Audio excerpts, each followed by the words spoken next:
હે ખેડૂત ભાઈઓને રોમ રોમ આપણે 2-3 દાડો પહેલા વિડીયો બનાવ્યો હતો અને મને વિડીયો ભાળે મને કે કીયો કે થી ઉપરથી તો મગફળી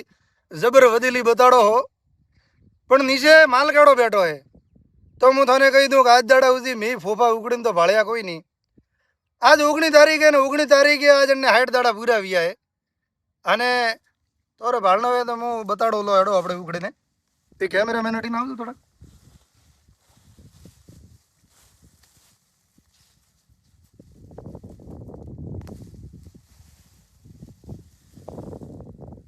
વડવાયા બેઠી है फूल અને અમુક ફોફાઈ બેઠા પરા જે હે જો કોઈ રિયાલિટી આ વસ્તુ એની અંદર કોઈ દગા પલારા કોઈ વિડીયો મેં બનાવતા હો નહીં. જે હકીકત દેખો વધી ઘણી है અને નીચે નવા હોયા બીજે ઘણા બેઠા અને માલ બેઠો હોય બરોબર क्योंकि दगा किसी का सगा नहीं किया ना हो तो करके देख वरना करने वाले की हालत देख. એટલે જે હે જો કોઈ રિયાલિટી બતાવવાની અને એડા કમ્પ્લીટ સોખા વિડીયો દેખણા હોય ને તો ઠોકો લાઈક શેર ને ફોલો તો ભૈરા વિડીયો અહીં રહ્યો થોને મળવું કરી.